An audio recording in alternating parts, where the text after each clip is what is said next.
I'm Sean Bear Flannery, and I've never listened to None Taken. The following program contains material that is just too cute.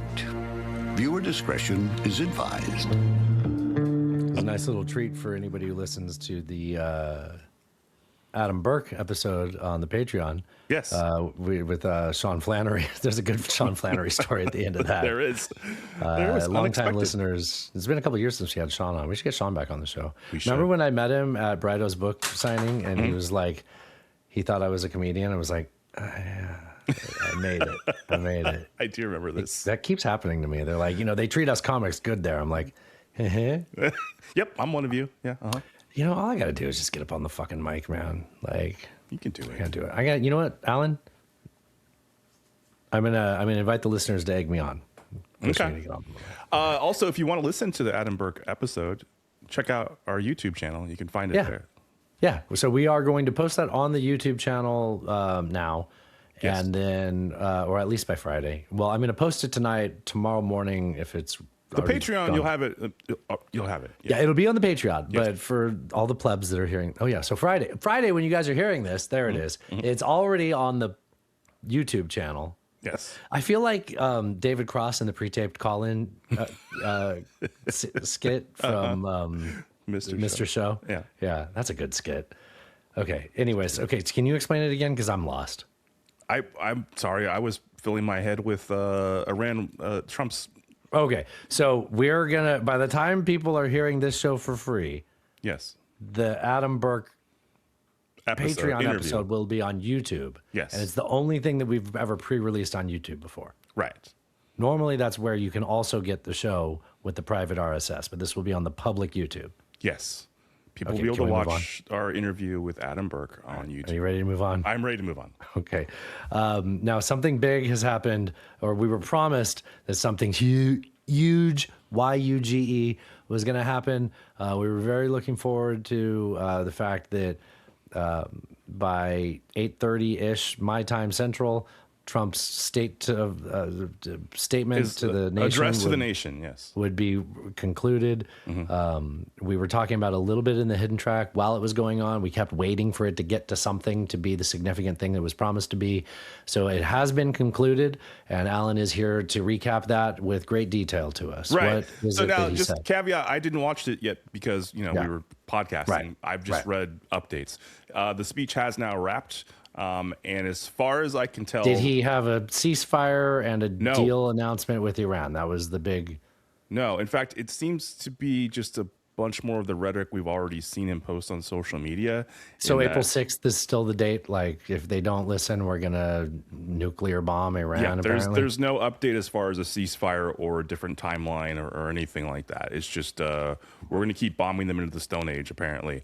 But we've also won. We've also won, massive victory. But over the next 2 But to 3 also, weeks, this actually goes hand in glove with something we covered on the hidden track, which was we don't have money for daycare, we don't have money for Medicaid because we have to spend $1 billion a day on bombing Iran in a war we've already won, so that we can get the straight return to the condition it was prior to us bombing Iran and winning before we won this war. Before the victory. Okay. Yeah, I think this post sums it up pretty well. This is from Helen Cooper, who is a Pentagon reporter. Woman? Really? Helene? I think it's Helene, maybe. Pentagon reporter. How can you tell? Wait, New York what's Times. An E at the end? Yeah, E at the end. She says, Trump has concluded speaking after 19 minutes. Nothing new was said tonight. This was a rehash of his True Social post over the past month. He got sleepy. He got eepy. Why did he even bother? Like, if he's not going to... I think he thought something was going to happen. And Alan, I will tell you, it's something that I've said already on this show. Okay. He doesn't have good options in front of him. Right. He doesn't want to choose of the bad options in front of him.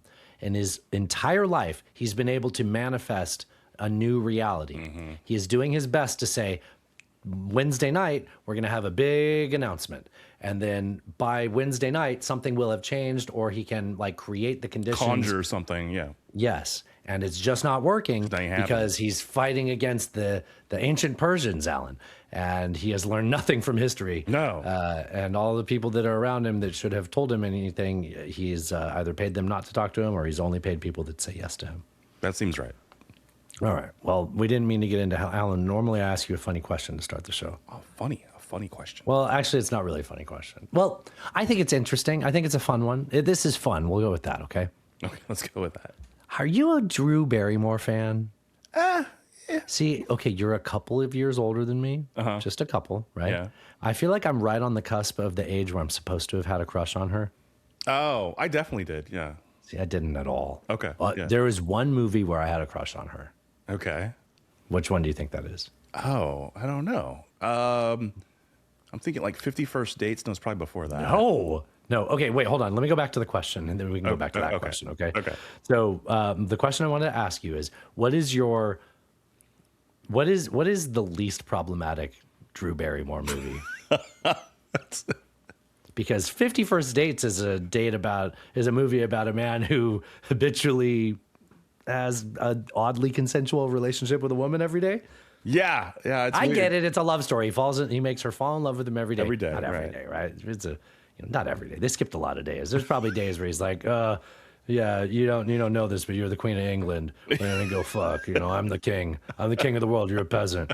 Oh my God, really? Yeah, it's a dream come true. Let me, in this world, we only do X, Y, and Z. I'm not gonna say that. It's a family show, Alan. But Sure. Very family show. Oh, man. I can't think. You can't think of the least problematic Drew They're all Barrymore movie? problematic. Wait, hold on. Do you need me to give you a list? Because I have give me a prepared list. this. Give me a list. I think you can safely say E.T. has to be pretty safe, right? E.T. 's But safe. that doesn't I forgot count, she right? was in that. Right, but that doesn't count, right? That doesn't count. Yeah. Certainly in the context of what we're talking about. No, yeah. And then anything post her like MILF phase, like music and lyrics, fever pitch, all that stuff, like meh, right? Like who cares about this, Nobody right? Yeah, cares about exactly. that. Yeah. What was it? Jimmy Fallon and their Red Sox fans. Was that the year the Red Sox won too? I think that it was was. coincidental. They were recording it at the because I think they were sang the Dropkick Murphys song At Fenway? at Fenway. Yeah. Yeah, I think that's right. Charlie Daniels. Wait, Charlie Daniels band? Charlie's Angels. Oh, Charlie Daniels. Start the fucking show. Not ready to start the show. I had more to say. Okay. Wedding singer. It's about him. Telling her to break up with her man so that she can go fall in love with her high school crush or something. The stockbroker guy, the junk bond Yeah, guy. I mean, he was a jerk. But he was yeah. a jerk. Yeah. He was bad for her. Remember, he got the meatballs in his hand for payment. I forgot about that. I just remember that scene where he wakes up on the bed with just all sprawled out with the leopard print whitey tighties on. Yeah. What do you call them when they're leopard print? Like my robe. Do you like my robe? You didn't comment on my robe. This is my third robe change. You've done a lot of outfit changes. Yeah, Yes. yeah. Like Mariah Carey or something. I don't know. Natasha's like, "Do you want to wear my new robe?" And you should have seen my eyes light up. I was like, Christy Nome's husband. I was like, I can wear your clothes. Did you fart? Just like Christina's husband. Did I hear you fart? No, I moved in the chair. Oh, okay. But that's me. So you get me to laugh a little hard. Yeah. A little too hard. I'm at that gas age. Alan. escapes. Okay. Well, I'm at that age. Yeah, sure. Okay, so I think the movie that I have the most of a crush on her in is Scream. Oh, okay. Because she's running around with those sweater kittens, Uh-huh. sweater puppies, right? Speaking of which, Christy Nome's husband walking around with those sweater puppies. Lucky they didn't have them around Christy Nome. Yeah, I guess there was no gravel pit nearby. Fucking button. Don't let me in this damn house.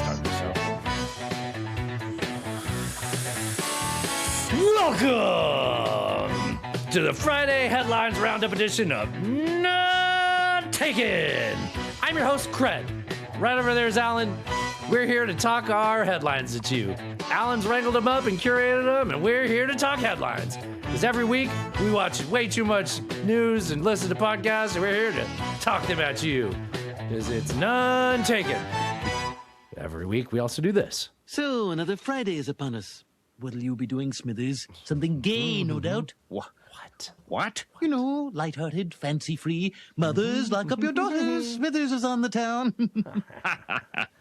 Exactly, sir. Exactly, sir. Ladies and gentlemen, days and gays, welcome to episode number 559 of the free episodes of Nom Steakums. John likes that. I try to do it on Fridays. Nonsteakums.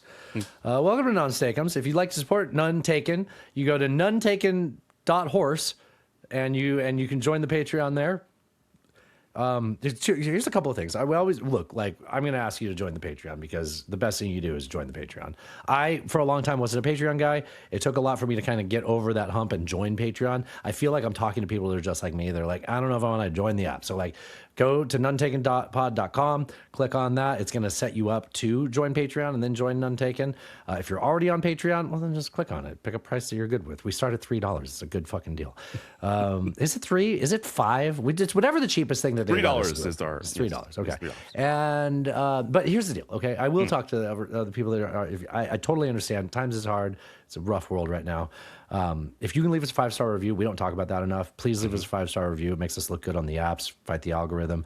And you could also, for one-time purchase of delicious, flavorful merchandise at nonetaken.horse that Alan will tell you more about.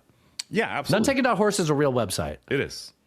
Nonetaken.horse. For all your None Taken needs.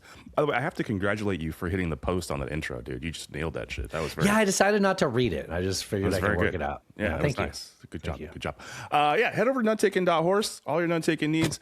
We got our merch store over there. You can buy cool hoodies like Jeff Hancock was wearing on the pre-show that we just did. It's a good quality hoodie. Good quality hoodie. You can buy better quality than the last store. That's why we left the last store. Right. Yeah, it's good stuff over there. I ordered it. I was like, I can't be asking people to buy this, and that's why you didn't plug it for a long time. Right. There's good stuff now. There's also all the RSS feeds, all the social feeds. It's all over there. Nonetakenpod.com or nonetaken.horse for all your None Taken needs. You can get a mug. We have high quality coffee mugs. We got shirts and hoodies. I say cunt in this house. That doesn't even have the show on it. So people are like, oh, I like your mug that says we say cunt in this house. Yeah. Where'd you get that? And you can tell them nonetaken.horse. And you tell your friends about the show. So absolutely. All right, that's it. Well, hey, wait. Don't forget to support the people that support us. SlickEsDigital.com for all your SEO and marketing needs. SlickEsDigital.com. And hell yeah. Friend of the show, Jeff Hancock Photography.com. We just had him on. He was documenting the No Kings protest over the weekend. You can check out his blog and you can hear him talk to us about it at our on the hidden track that we just did before the show. So hell yeah, get over there. He said the hidden track will be worth the price of admission. We already talked? We had Adam Burke on. Go to YouTube. You can watch that. Yeah, that was a great episode. It was. I have a note from the New York Times that says DHS Inspector General scrutinizes handling of contracts by top gnome aide. Oh, you know who that aide is? Would it be Lewandowski? It is, her BFF. That's very her BFF funny. Jill. Yeah. All right, I'm going to put my phone down. All right, well, we should get into some headlines. So there's a couple late ads here. So the first one is the House and Senate reached a deal to fund DHS. Under the plan, which the House rejected last week, a regular spending bill would fund the bulk of the department, and Republicans would seek to fund Trump's immigration crackdown. Democrats made sure that ICE agents have to wear masks? The plan does not include any of the restrictions on immigration enforcement that Democrats have sought after federal officers killed Nothing? No, nothing. Nothing that they shut the government down for? No. So we had the longest I guess the shutdown. only thing we learned out of this was that Donald Trump can pay TSA if he wants to. Yeah, I guess we did learn that.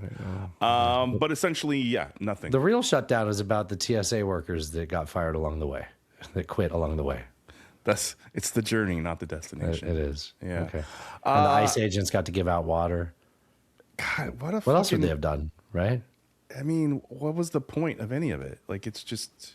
What a bunch of fucking losers. Democrats are so feckless and useless. What a complete disappointment. I don't even really. I mean, when we last met, it was kind of feels like everything's coming up like at least libertarian, right? Like just being like, look, we aren't funding TSA. They're gonna pay it because the president's gonna make them. So nobody gets the consequences of the airport. Like Democrats just got a breather, and they're like, no, whatever you want. Let me bend over for you, Daddy. Check out my my ladybugs. Yeah, I don't know. It doesn't make any sense to me. I don't understand this. You want to hit the second one? I know the headline isn't much, but I think you can talk about it. Okay. Trump versus SCOTUS. Visit SCOTUS. Trump visits SCOTUS. That's not the headline. Oh, okay. So I knew about this morning, and then all you people messaged me, but I actually pay attention to the news, so I knew about this. So thanks for telling us, but Alan had it in the headlines anyways. Okay, this is how you do your news. Just berate the audience. So Trump visited the White House. So upon his return to the White House, Mr. Trump issued a public reaction to the arguments on social media. So when they say upon his return to the White House, what they're talking about is, for the very first time, a sitting president watched the proceedings. Oral arguments at Supreme Court. This is the first time a sitting president's ever done that. Yeah. And he walked in. Is he trying to like intimidate them like a mob boss? You know what? That's kind of unclear. It did seem to be that sort of a move. It is a weird thing to choose to do. I mean, he's had a lot of things that were like signature cases that you'd think he'd go there. This is the one that he decided to go watch. Yeah. Like birthright citizenship. Yeah. That's the one that you're like, hold on now. Now I know that tariffs and Liberation Day were my signature policy, right? But like, we got to make sure that we can come up with a reason to kick people out if we want to. Right. Yeah. And so the Supreme Court justices seemed to mostly ignore his presence. They didn't really, acknowledge him being there. He left after I think the ACLU lawyer started arguing his point. So he stayed. He didn't even stick around the whole time. He left like 13 minutes into that. No which way. Also, by the way, is also a fox paw. Like you're not supposed. Fox paw. Yeah. So he walked out with his little entourage of a couple people. And then he went back to the White House, which is what you were saying. And he said, he tweeted, the United States is the only country in the world stupid enough to allow birthright citizenship, which there's like over 30 countries. Yeah. Just a quick fact check. That's not true. But yeah, so that's where we are. I think there's no way that the Supreme Court. It doesn't sound like it. Yeah. The government on when this. Your Gorsuchs and your Roberts and your Scalia's and I mean Scalia I think is the only one that was. Did you get Scalia saying that this was dumb? I think Scalia was saying that they can do it. You know what? I didn't hear specific comments of Scalia. Okay. Yeah, he might be one of the ones. I'm always counting a Scalia and a Thomas as Thomas and Scalia probably always. Yeah. Whatever they want. Yeah. I don't think ACAP, Barrett, I don't think Gorsuch. I don't think, I don't think so. Yeah. So. Okay, interesting. Right. President Trump signed an order directing DHS in conjunction with the SSA, Social Security Administration, to create lists of verified eligible voters in each state and restricting mail ballots to voters on approved state lists. What about female ballots? You know what? They didn't cover that. That's So Trump said the cheating on mail-in voting is legendary. By the way, he just cast him. Well, he knows a lot about cheating on things, so like he would. Yeah. He had to pay porn stars to not talk about it. I'm sorry, you were going to say something else. By the way, he what? He voted via mail-in ballot. Yeah. According to the Trump-aligned Heritage Foundation, since 2000, there have been roughly 100 verified cases of non-citizens voting. So that's 25 years. He calls it mail-in cheating. Yes. Which, like, I get it. He's got a nickname for everything. But, like, the thing that he modified was the voting part. Right? Yeah. Like, he should have made the cheating part be the mail-in part, right? It's mail-in voting is mail-in cheating. He's saying everything is cheating. This is just mail-in cheating. Do you follow me? So it should have been... the mail-in modifies the voting. If you change voting to cheating, then you're all calling everything cheating. I see what you're saying. Okay. Yeah. So it should have said cheating. Cheat in voting. Cheat in voting. There you go. Yeah. I mean, so obviously this is going to get challenged by a number of states. A number of states have refused to turn over their voter rolls to the administration. They're fighting that out in court. And so we'll see where this goes. But this is certainly concerning. And obviously, as we've said on the show many times before, the states have the power to run their own elections. It's not the federal government. And so this would certainly be quite the overreach, an unconstitutional EO, essentially, I think is what this will die on. All right.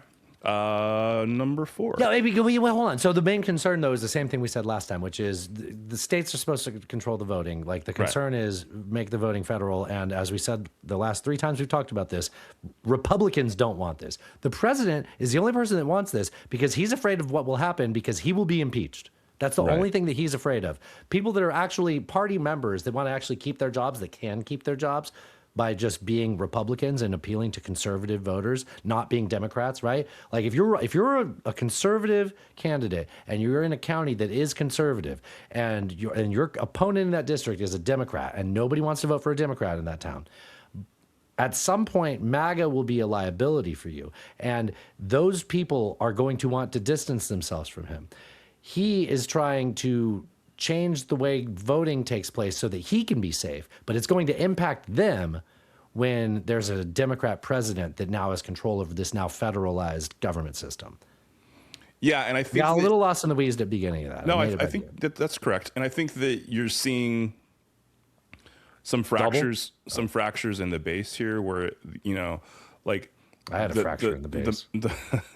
The madness of the Iranian war, and the obvious fact that it's a fucking disaster and not going well.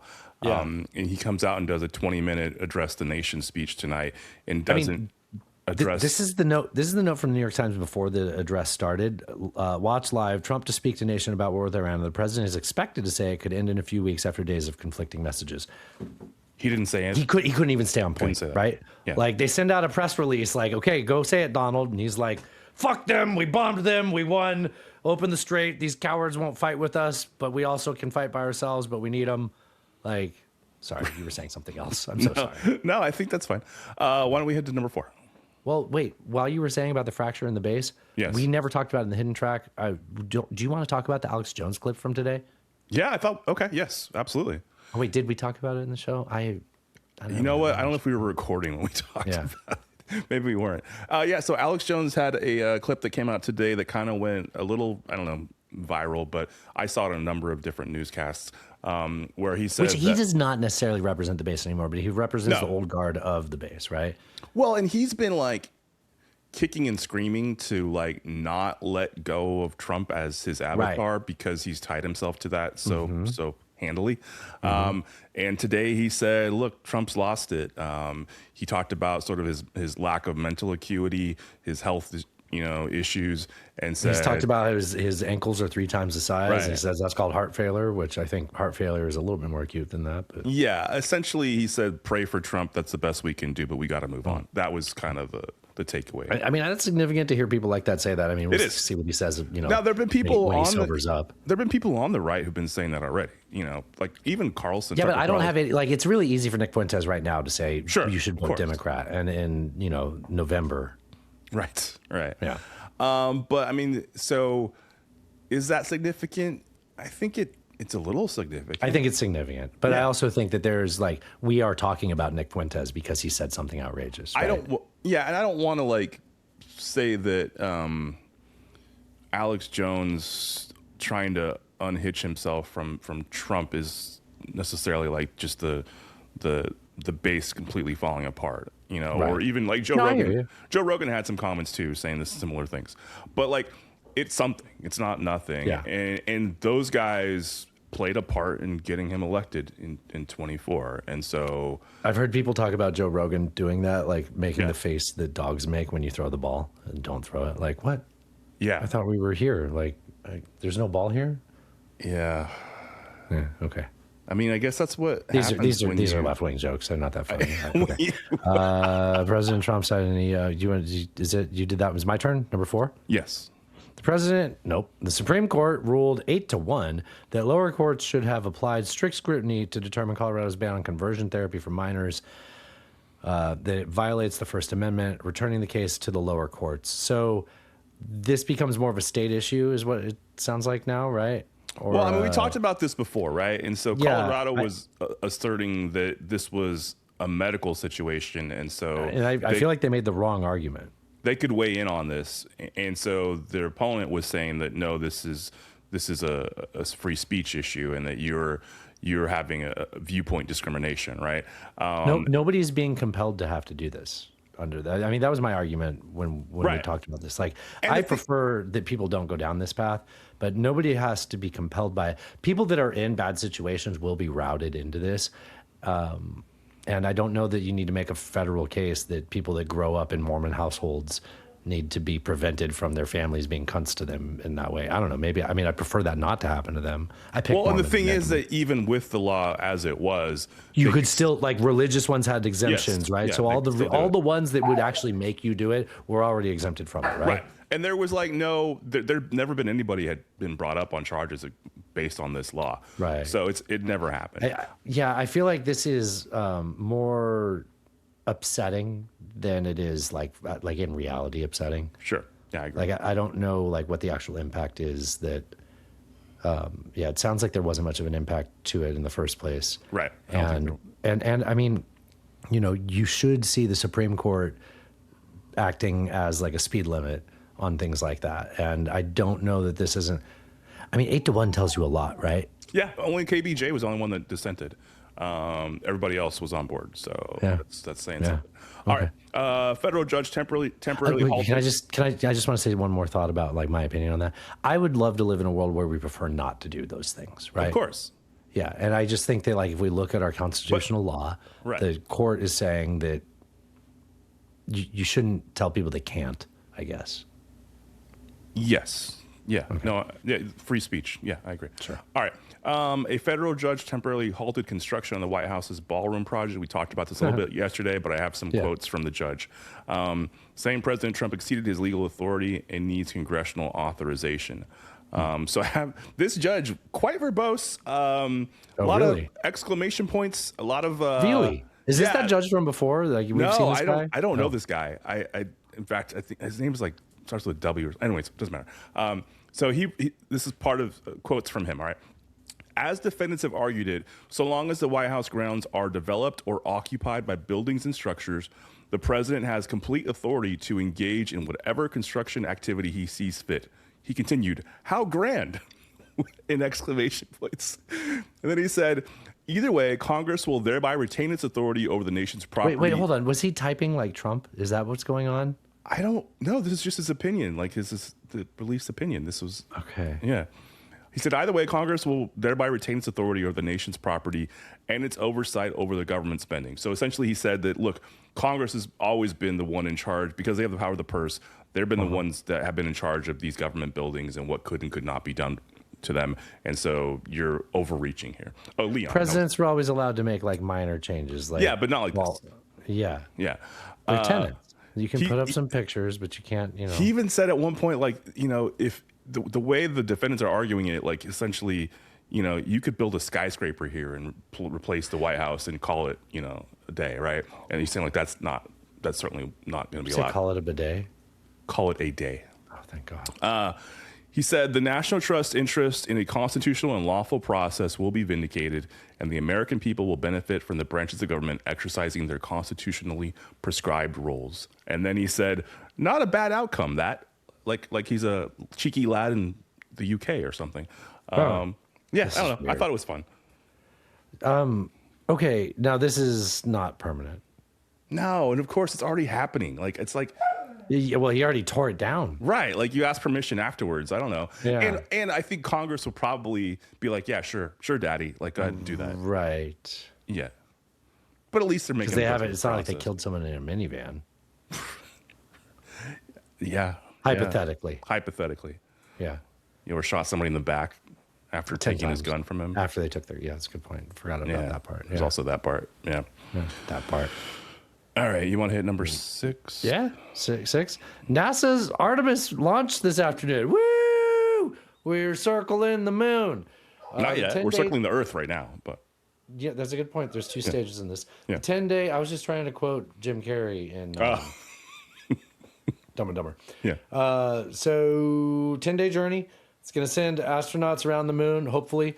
So made it through the first part where they launched. Mm-hmm. They didn't Challenger on us. And now they're going to circle the Earth as many times as they see fit, like doing little test drives of their cool new spaceship. It's about the size of 2 minivans. So honestly, as spaceships go, it's pretty fucking roomy, right? Like, that's nice. Yeah. Have you ever like you've been to like a space museum and seen like the capsules that those tiny. guys used to? They were so small. Tiny. So small. Yeah. They must have the smallest Russians. And you got to take a shit in there with everybody else. Like, oh, I wouldn't be able to go. I mean, eventually, I guess I'd have to, right? 10 days, you got to go. Yeah, you got to go. You can't hold it that long. I didn't poop the whole time I was at 6th grade camp. I remember going backpacking for like 4 or 5 days and didn't poop the whole time. It's crazy. I was eating scrambled eggs and everything. Yeah. It wasn't coming out. Anyways, so hold on. So there's 2 stages to this, right? Like they're going to go around the Earth a few times. And then if everything goes well, the plan then is to go around the moons. Why don't you talk about that a little bit? Talk about so they're going about 14, 15,000 miles an hour right now. They're going to go around. Are you watching that tracker? You know what? I didn't. I lost it because of the Trump speech. Just say yes. Okay. Yes, I'm watching the tracker. So you can see how many miles away they are and how fast they're going, like up to the minute. Yeah. That's pretty dope. Couldn't do that in 1969. Nice. This is true. Last time we sent anybody up there was 72. So that's been a while. It's been a while. I don't believe it. Yeah, so pretty cool. They're not going to land on the moon, but they're supposed to orbit it, which will be cool. And then this is sort of like they're going to do some maneuver so that they can like get into, they're going to do like the Apollo 13 trick where they're going to slingshot around the moon. Right. And use that to sort of the dress they're not going to need the engine the whole way home, right? No, they're just going to use gravity, man. So this is like a dress rehearsal to make sure everything works and nobody dies. And then before the 2020, because they're supposed to do 2028 where they land on the moon, right? Yeah, because the Chinese are trying to do 2030. Right, and we talked about this before on the show, how like they've changed sort of what the Artemis plan was. So there was supposed to be I think there was supposed to be an extra mission that they sort of canned, and then they were supposed to land on the moon earlier. Then now they changed that, right? And they changed out one of the stages they were going to use. But no, this is cool. This is cool. I'm very happy that we're doing this. I know we're going to get into other media. We're going to talk about For All Mankind, which is oh, good. I'm looking a forward fun to that. adjacent thing to that. Okay, cool. I'd like to hear you because I haven't watched it for a few episodes now, so I look forward to hearing your take on what you've seen. Speaking of federal judges, a federal judge permanently blocked President Trump's 2025 order that cut off federal funding to NPR and PBS. Permanently. It violated the First Amendment. Now, the thing, and NPR and PBS have continued going. Like, we've documented this on the show, right? They've just they've been using whatever, funding they've been able to get from the public to continue. So I couldn't tell from listening to my podcasts. Yeah, you couldn't tell. And we had a guest on from PBR. NPR. That's it. PBR that's a beer. It sounded different. So they've continued, broadcasting and doing their thing just without government funding. I don't know. This seems good. It's okay, but talk about the reality of this. Like, what are the consequences that are reversible? Like, what's actually going to be accomplished by? Like, are they going to go hire people back? Like, are they going to get their funding fully restored? I mean, what? I don't think this is quite the same thing that you have with like the Voice of America, where they've auctioned off completely all their equipment, they've lost the leases to the buildings, all that. No, we still had an A. Martinez, right? Right. I mean, we still had a Steve Inskeep. We still had all that. God, as long as we have our Inskeeps. Yeah, we got to keep the Inskeeps. Not without my Inskeep. Yeah. So I mean, they're all still there. So I'm sure it's going to be appealed. It'll be challenged in court, and we'll see where it goes. If it eventually gets to SCOTUS, who knows? This is permanently blocked. By a federal judge. They can still appeal it. Huh?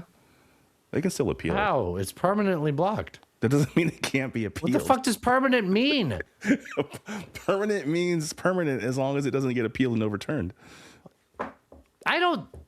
They gotta get a different word. I thought this was resolved. All right, we'll have to ask for different words. You want to hit number 8?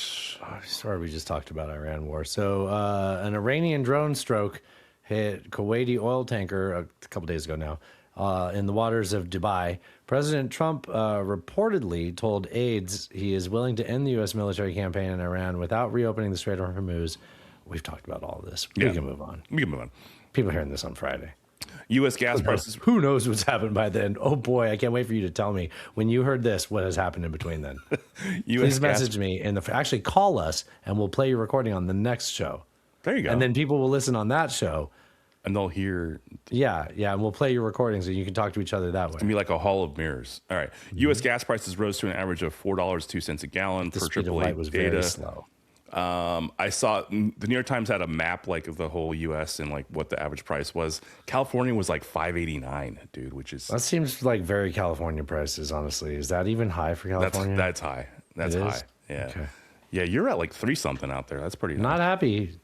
Yeah, a couple days ago it was $3.59. I was very confused, which is low from it went up to $3.90, but before this started we were at $2.30, $2.35. Right. It's gone up about $2 here since it started. Dude, fuck these people, dude. Why? For what? Fucking why? For nothing. So that we can reopen the Strait of Hormuz, Alan. The one that was already open before. Oh, do you want to know why? Yes, do tell. I'll give you an answer to that. Because Israel wants the Strait of Hormuz and the strait that the Yemenis control to be contested and congested and a problem, and to drive infrastructure to build up a pipeline across the Arabian Peninsula, leaving into the Mediterranean, where Israel can control the output into the Mediterranean and everything will be safe and secure. We could just make a corridor with nukes, right? We could do that.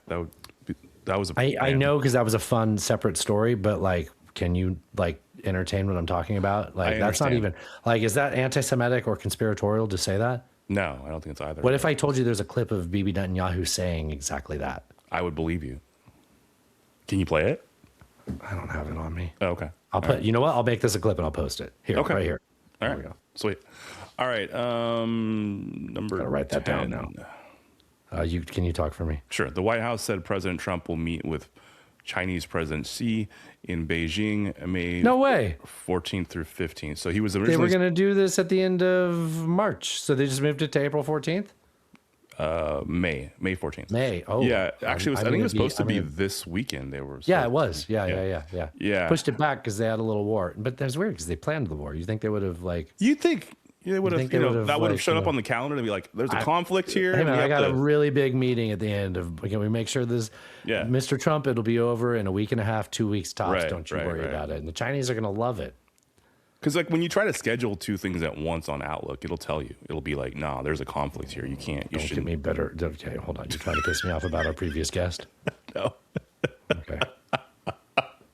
Because he's a good guy, and we ended up having a good time with him. Of course. So following the start of the U.S.-Israel war against Iran on February 28th, and Iran closing the Strait of Hormuz, Trump threatened to postpone his trip to China unless China committed military assets to keep traffic moving through. Which is insane to think that we actually want that. Like, our whole goal is to get Russia to be more militant in the Persian Gulf. Like, that's our goal. We needed help, Dustin. We gotta. No, we can do this on our own. Like, just. I just want. Of course, none of it makes sense. There's never supposed to. Because he's making it up on the spot. He's a human Ponzi scheme. Yes, Matryoshka dolls all the way down. So now they've rescheduled it, and so unless something else bad happens, what could bad happen? Only good could happen. Only good happen. You want me to do number 11? Yes. A group of Epstein victims sued the Trump administration and Google last week. Wow, you happen to find an Epstein story, really? I find one every week. Yeah. Get one in there. I mean, it's out of the news. It's not even news anymore, hardly. Group of Epstein victims sued the Trump administration and Google last week. Because the DOJ exposed all their personal information, right? The one thing they were supposed to redact was them. The one thing they and said. Instead, they were like, we hired a bunch of FBI agents to make sure that Trump's name doesn't show up in it. Right. Yeah. The reason they said it was. And then delayed, when Trump's name did show up in it, they ended up bombing Iran. That sounds right. Yeah, that seems to appropriate timeline. Yeah. So what happened was, they released all these files that were the whole reason they said they were being delayed was because they wanted to make sure go through it with a fine tooth comb and make sure none of these victims, identities or pictures would be revealed. And of course, they were revealed. They were all in there. Yeah.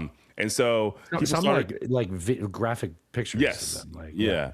And so people immediately, started complaining. So DOJ started taking some of it down. But the thing was that Google had already archived all the stuff that they had posted, and so you could find it. Yeah, Google still had it up, and so you could still find it. And so they're suing, and I think they should, and I think they should win, and I hope they win a lot. Yeah, all right. They do too. Thieves stole. You want me to do two? I'll do two. I got to do two. You got to do two. Thieves stole 3 paintings by Renoir. Oh, why did I make myself say French words? Cezanne. Cezanne. Mm-hmm. I thought it. Isn't there a wine? Cezanne. What's Cezanne? Cezanne's his name. No, there's something else that sounds like that. There is something that sounds like that. Cezanne. Are we both? Saison, that's a beer. Saison. That's a beer. Saison. There we go. That means season. Yeah. Is that what it means? Yeah. Like seasonal? Like yeah. Turn. Yeah. Oh, well, I'm glad That's why they're often like fruits in them, because it's like that's the seasonal fruit that they would put in the That's fruits what it's called. Like hi. fruits like we're gonna say no, not her. No. Like gay. Like Lindsey Graham. Fruits. No, like peaches and Lord have mercy, I'm about to bust. We're going to blow the hell out of these people. Sure. Oh, wait, Alan. Fruits like... Something gay, no doubt. Light-hearted, fancy-free. That's what I meant. I see. So they stole the paintings. Cezanne? Mm-hmm. You know this painter? Yeah. I don't know a Cezanne. I'm sure if you saw a Cezanne painting, you would recognize. I think you're giving me a little too much credit with art history, Alan. I know Thomas Kincaid from the Mall. I know the guy that's holding his face and he doesn't have any hair and he's like, he's doing the Home Alone face. Right. I know the Macaulay Culkin face, that one. You probably know Escher. Everybody knows Escher. Is he the one where everything's melting? No, that's Dolly. Oh, so I get Dolly and Escher confused. What's Escher? Is he the staircases? Yeah, staircases, the never-ending waterfall, like the Penrose steps. Yes, and like the hand drawing itself, and that's Escher. You know what? I thought him and Dolly were the same person. Definitely not. No. What are other painters that you think I know? I like that you knew Kincaid from the Mall. That was fun. Yeah. Who wrote the painting? I know Raphael. From all the Ninja Turtles, I'm sure. Yeah. Yes, I do, but I know Raphael because I saw all of his classical artwork inside the Vatican. Italy. Yes. Dude, there are some okay, I can do this. I've had a lot to drink. There are some rooms in the Vatican where you're just like, it feels completely three-dimensional with like the paintings all around you, where like there's a painting of a ceiling that has like a sky and then or it has like a room and with a ceiling in it. And like, pre the world we live in, that would just be like such an amazing experience to sit in there. I mean, it was amazing with our like sensory diminishedness. That's a word. I don't think I'm doing a good job with my words. But they have Matisse was there. Mm. There's a falcon named after him, right? I think that's a different person that was named after me. Okay. I don't know who any of these people are. So this is like a lot of money and like a really pretty huge theft. Oh, this was the one that was in like Parma, right? Yes.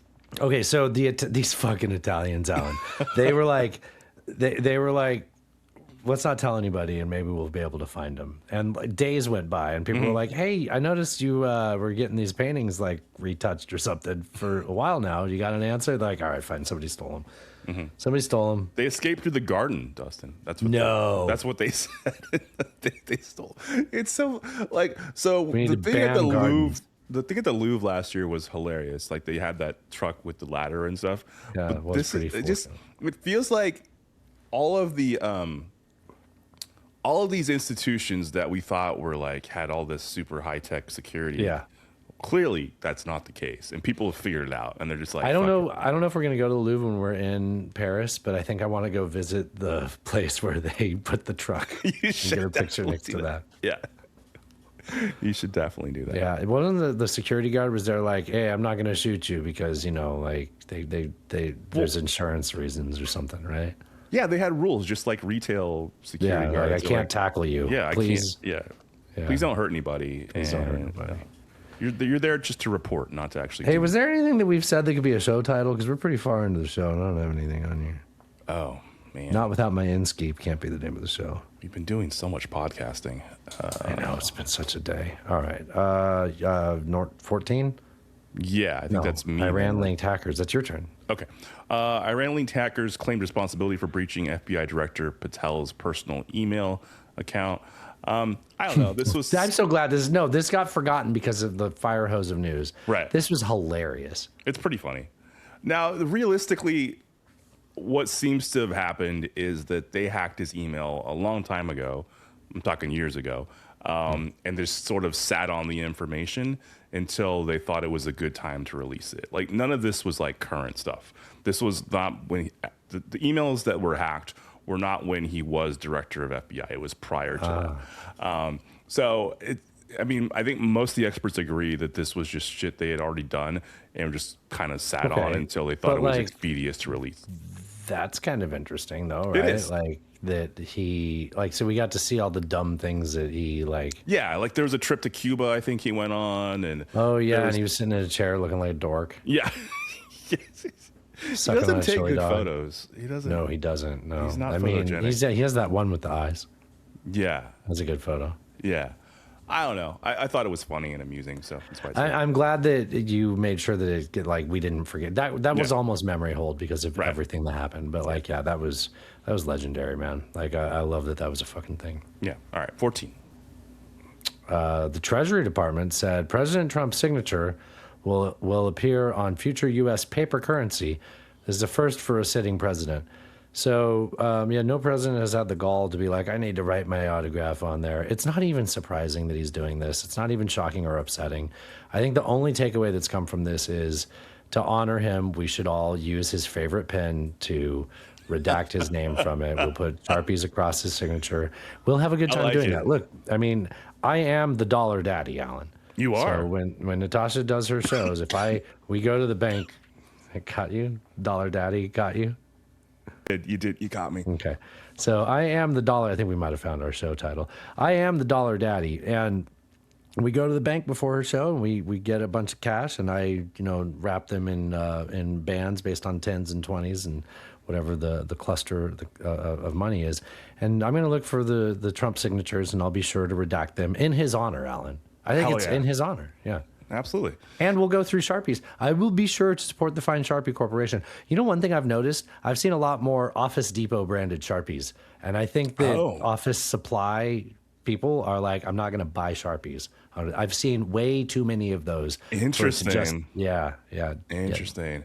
Yeah, so typically it's the Treasury Secretary that signature is on the currency. Yeah. Larry Summers. Larry Summers, et cetera. This is like never happened. He was on Epstein Island. He was. Yeah, this has never happened. So, but now here we are. I mean, there's the coin, there's the gold coin with his face on it, right? There's now the signature. Of course, it's narcissist and with his face on it. Yeah. For like the 250, because he's the. I mean, this was always we had the opportunity to prevent this by but we'd have to have a black woman as president, Alan, or coconut lady. Right. Yeah. But here we are. There we are. All right. The OECD revises projected 2026 U.S. inflation to 4.2%. Is that good? From 2.8% in December. Wait. So in December, we said inflation was 2.8%? The projection for this year was 2.8% in December. They have now revised it up to 4.2%. That feels like almost double. No, it's less than that. It's a lot. It's not nothing. I have this quote from the article, just in case you're wondering why. The revision is due to two primary factors: the war in the Middle East and the ongoing impact from U.S. tariffs, both of which things were unnecessary things that Trump enacted. So, you mean Liberation Day? Liberation Day, and then removing the Ayatollahs. Yeah. So that's why we're not even going to get any credit for reopening the strait. Dude, that's going to take so long to fix if it ever even happens. So when you talk to people or you hear people that talk to people that are like capital allocators for like those big firms and energy companies and stuff like that, like they are preparing themselves for a long-term future where that shit is not available. And I mean, if you think about especially talking about capital allocation, they're going to be investing in things like, I don't know, building a pipeline through Saudi Arabia that takes it to Israel. The Mediterranean, yeah. I have to look at a map. And if only I was Donald Trump and I could draw a map of the Middle East. Iraq. I'll go through Iraq? Yeah, I'll go through Iraq and go to Israel. That's what it is. If only. All right, we have some other news here. So I wrote down Space Potato and then I also wrote Space Potato, which is I didn't notice that you wrote Space Potato. So dude took Potato to space. He's been trying to have a garden up there on the ISS for a while. Bob? Is it Punk Rock Bob Foster? It wasn't Punk Rock Bob. I don't recall his name. He's got a great garden. He does. So the astronaut posted a picture, Don Pettit. Or is it Petite? I don't know. He posted a picture of it, and people were commenting on the fact that it looked like there's an alien coming out of it, but that's just it's just a potato. That's what they normally look like when they start to sprout. No, they don't. This is very silver. How dare you? Look at this. Hold on. I'm looking at it. Don't fucking gaslight me, Alan. What? When potatoes? Well, what about this? You wrap your potato. This is all silvery. It's purple. That does. Okay, it's purple, like a potato? Yeah, you get purple potatoes. I don't think so. You don't have purple potatoes out there? Yeah, they're little, and and it's just sprouting. That's what they look like when they're sprouting. You put them on a sheet pan in the oven. Oh. Do you have Korea dates as an ad below this, or is that just my algorithm? It is just yours. I have sleep apnea. It is linked to this household item, which sounds right. I have a rather fetching Korean, apparently. Do you want to share your page, Alan? Sure. Do you want? Let's see. No, I don't think I want to. Korea dates. I appreciate you sharing. Anything else you want to tell us? No. Let's see. Let's move on to other headlines. Oh, so this one was from The Economist, and this is about. This says Kristi Noem's husband was blackmailed by hostile intelligence. Oh. I didn't get that. Tiger Woods' girlfriend, Vanessa Trump, relationship in trouble. You're getting all the tabloid headlines? Is that they approached the service and say, if you won't expose this, and if you don't, we will. CIA officer. Alan, why am I talking? I don't know. All right. So this is from The Economist. Since the early 1900s, the Ivy League universities have required undergraduates to swim 50 yards, equivalent to a lap, before receiving a diploma, which is like the strangest bar to entry I've ever heard of, I think. You couldn't graduate from an Ivy League university until you could swim 50 yards. It's very bizarre. Well, okay, wait. So the original reason is because they were often like pipelines for people also being, people often would be like military men also, right?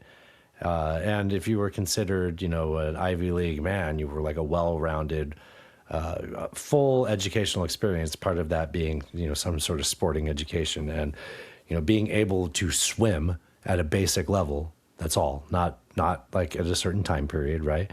Was just like a level of competency. Now, when they covered this on the Economist podcast, we both were kind of like wondering. I mean, I was listening to this episode of the podcast, and I was just wondering if they were ever going to get to it, right? Mm-hmm. And then? You can do it.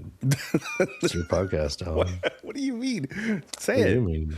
Say it. No, you. I was saying why that they had that standard. Oh, you explained it. I thought it's very strange, though. It's very weird. I guess I already explained it. What do you mean? What did I not explain? You did explain it. It's very strange. Like, I don't know. I thought it was weird, but I guess I understand it in retrospect now that you've explained it. Yeah, but why is this story now? They're getting rid of it. They're getting rid of it. They're no longer required to do balls the in your 50 court. yard. Talk about it. You don't have to do the 50-yard swim anymore. You can just graduate without it. It's totally Why fine. did that happen? Oh, I don't remember that part. You serious? Yeah.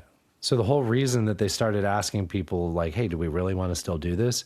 Is because they were like, there are a certain number of applicants that statistically aren't good at swimming.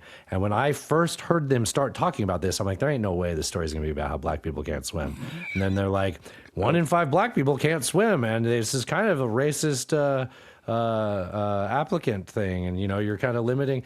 And like, your mind goes to, yeah, you shouldn't not let people graduate because they couldn't swim because of like certain statistics within their race. But then you kind of think about it for a second and you're like, okay, you're teaching them to swim, right? Like it's not like, hey, we got to find out if you can swim. It's like, no, we're going to teach you to swim. And then when you do, we're going to say, congratulations. You just like everything else in college. You don't show up in college and they're like, tell us everything about the French Revolution. You're like, Reign of Terror, one of the Louis, 14th, 5th, like, no, you learn it and then you take a test. So you learn to swim, and then you prove that you can do down the pool and back one time. Mm-hmm. Okay. Call me crazy. I feel like if there is a statistical anomaly where black people are not in a certain like socioeconomical reason on a statistical level where like swimming doesn't happen and swimming training doesn't happen, which seems to be the excuse why it's 1 in 5. It's not every black person, but it's a noticeable small percentage, 20%, right?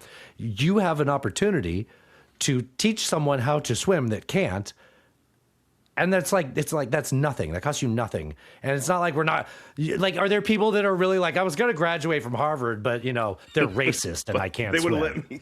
And the next I couldn't minute you're swim. arguing that water is racist. Oh my God, is water racist? Like, really?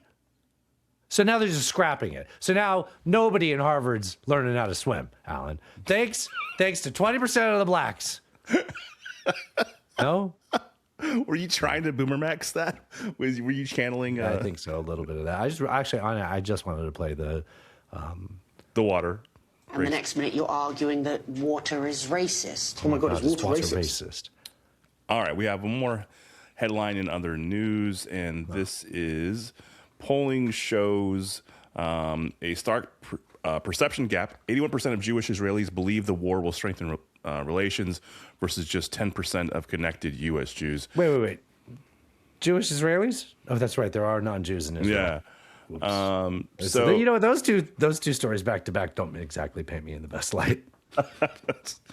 So U.S.-Israel ties peak militarily, plunge politically.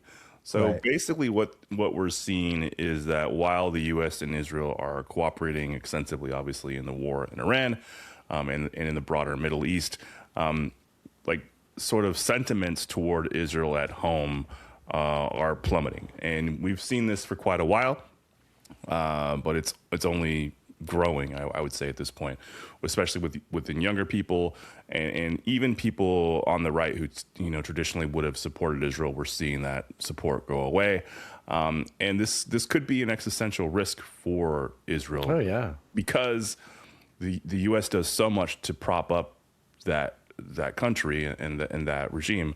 But if the voters at home aren't backing up with the extra, because when people give AIPAC a lot of shit, those are Americans that are doing AIPAC. Right. And so if that support goes away, Israel is on an island in a very uncomfortable place, like the backseat of a Volkswagen. Back of a Volkswagen. Yeah. But that does seem to be where we are. And Israel's put itself in that place, sticky situation. It's done itself. It's done that to itself. Yeah, this is how you get inverted stats like that, right? And the more this goes on, the more Israel's like, this seems great for us. And it's an echo chamber. That's what we're seeing is an echo chamber, right? And then we talked about in one of the podcasts we've done today, that the statistics are directly related to whether or not you have a personal bomb shelter in Israel. Right. I'm not making that up flippantly. As the statistics. Statistically, yeah. Mm-hmm. Mm-hmm. If you have a bomb shelter, you're pretty cool with the war. If you don't, maybe you aren't. Yeah. Yep. Which, I guess you could say that checks out. That makes sense. But that is the sort of level of sentiment that we're seeing across the board, right? So it is, that's where we are. All right. Shall we get into media diet? Space potato? We already did space potato. I was saying space potato. It's probably a not fun call thing the to show say. space potato. You could. You know what? It works because we got big space news, right? Yeah, we do. Yeah, Artemis, all that. All right. So For All Mankind on Apple TV is Any potatoes in that? Space potato. That was the plot of the first Project Hail Mary. The first Project Hail Mary? Yeah, the one with Matt Damon. The Martian. Yeah, Space Potato, the movie. That's not the first project. What's Andy Weir? It's the same author. You're correct. Yeah. Yeah, he had to use... That guy's got a pretty good hit rate, man. Yeah. Well, when we listened to that book, it was pretty obvious, this is going to be a movie. Yeah. He writes in that style, that fashion. You want to just talk about that together really quick before we do Space Potato, the TV show? Sure. I guess I don't want to ruin anything, right? Yeah. I think it's going out of IMAX. Today was the last day I could have seen it at IMAX where I'm at. It was incredible in IMAX. My goodness. I loved it. I loved all of it. I don't remember the screen room. I don't remember that in the book. Was that in the book? The screen room? What do you mean? Yeah, the room with the screen. Oh, no, that was in the book. It was? Yeah, I think it wasn't as well. Obviously, the visual medium makes it better. Yeah, it connects with you differently, right? They didn't explain how when he first builds the corridor between the two ships. And that was cool how they demonstrated that. Right? How they but the thing in the middle, remember in the book they explain like he does like a bunch of different types of materials to determine which one. They skipped over that. He can see through. And okay. I think we got to be careful. We got to be careful. Yeah, but man, it was a great movie. It was so good. It was such a great experience. Like it was such a fun time at the movies. Yeah, it was. If only it had a bathroom break in it, like Lawrence of Arabia. Right? I said it needed an intermission. God damn. Jeff was telling me, he's like, yeah, I have a Blu-ray copy of Lawrence of Arabia that has an intermission break. And he's like, I saw it in theaters actually when it was re-released and they had an intermission break. So, nice. Okay, you win, Alan. You win this time. All right. I get this one. All right. For All Mankind is a reinterpret. It's a different timeline wherein the U.S. doesn't make it to the moon first and the Soviets do. Soviets. And it sort of deals with the implications for that for America and then what we do to respond to it. And it's all very based in like, the 60s American. There's the first episode that has a scene like a very Top Gun scene where they're singing in the bar. It's not You Lost That Love and Feeling. It's a different song, but it's a similar vibe. Whoa. You lost that butt feeling. Yeah. I don't know. I think I really enjoyed this show. I was talking to Sir James about this because he's watching. Oh, he's been watching it too? Yeah. And it's like, how far is he in it? Is he caught up? No, I think he's like three episodes in, same as me. But like, take your time with it. They just did a new season though, so the new season just came out. It's a little slow, a little bit of a slow burn, but I think the character development. Oh, the characters are great. Yeah. It's fun. Pay attention to the characters because some of them. I mean, obviously, Alan, you're not going to believe this. Characters go across multiple seasons. Some of them don't. I'll let you find out who don't. Sometimes it's heartbreaking, it's space exploration. Lost it. Don't know what I was going to say. The fun of it is though, the alternate history, right? Yeah. And also they have like real historical characters like Wernher von Braun and stuff in there. Yeah. And you're really going to love it. It's very brief. Don't miss it. You're going to love when they introduce Margaret Thatcher, which I keep talking about. And Sally Ride, I don't want to spoil it, but I love it. I want you to watch the end of Colin from Accounts. I need you to. We have one episode left, so thank you. Let's talk about Colin from Accounts. So I'm really glad that you got into it, and I'm glad that you're pushing me to get to the end of it. I don't like. You keep calling it the end. I keep having hope that there's another episode. Are you telling me there's not going to be another episode? Oh, I don't know that, but it's just. Oh, good. I thought they put the dog down or something. No. Oh God, I did see the second to last episode. If that's what you're dancing around. Okay. No. Okay. I'm not going to comment on it until you see it. So I won't. I don't like the way you said that. No. I mean, I'll probably watch it as soon as we're done with this. Okay. Should I be worried? Don't be worried. And I hope there is another season. I really do. I think. Yeah. I mean, they had like 2 years in between the first two seasons, and we're kind of coming up on that. My Aussie family says they watch it. They were like, typical Aussie humor. I was like, hell yeah, I love that. I don't like the way you make it sound though, buddy. I'm not gonna. Okay, all right. It gets, it really tugs on the heartstrings. It does. But it does it in a way that you still kind of laugh all throughout, right? Yeah. Like even in the second to last episode, that got very serious, and it still made me laugh throughout it, right? Like, right. It's really well written. It does a good job of being like there's some cringe stuff happening, but you can still kind of deal with it, Yeah. The last episode is okay. All right, we'll watch it. I'll watch it tonight. Am I going to be like, okay, here's the deal. If it's the last episode, am I going to be able to go to bed, or do I need to have another lighter episode? See, that's my problem. Is this has been my light show to watch before bed? Right. Oh man, that's a hard question. I understand. I'm going to not let you say anymore. Okay. I'm telling you something. I'm going to give you a review of something not to watch. Okay. Greenland 2. Greenland 1 was dumb and fun. Greenland 2 is dumb. Oh, if you're going to be dumb, at least be fun. It's just dumb. That's the eco disaster movie. Yeah. Starring Leonidas. And he's like very Scottish in this. I swear he got more Scottish. They go to the journey to the center of the earth or something to get away from all the. It's actually just like that, yeah. Yeah, except there's like a crater land, and it doesn't make any sense why the crater land is like idyllic and I haven't seen it. I've only seen like trailers. I'm gonna ruin this for you. Okay? Yeah, do it, please. Okay, so Europe is all falling apart, and they've got to go from like England to Paris, and everything's different geographically because of the results of the plates moving around. No, ongoing comet strikes. Or meteor strikes or whatever. You never think about the ongoing comet strikes. Yeah, so like there was one big hit, but then there was like repeated hits because it's like in the orbit. Right. And usually those just hit Mexico and then dinosaurs die. Yeah, you're right. Yeah. So a handful of people lived, including them, but then they got to move. And I don't remember. Like there's a Western Alliance, which is like what we call the people that are fighting Iran right now. There's like a Western Alliance that is like fighting you as you get closer. Apparently there's a crater that you can get to and everything's like perfect inside the crater. Okay. All right. But if they explained why, I don't remember, and it didn't like why. Yeah, I think their point was after the dinosaurs died from an asteroid, the Earth was good for us. Therefore, when these asteroids hit, the Earth will be better for us. Oh, okay. That's the asteroid interesting theory. Crater. I don't know if that holds up. It's dumb. It's really dumb. Yeah, dumb and not fun. It's so stupid. There's a show title. I hated it. Honestly, I really hated it. I'm glad I'm not going to watch it. We're calling this Space Potatoes. Okay.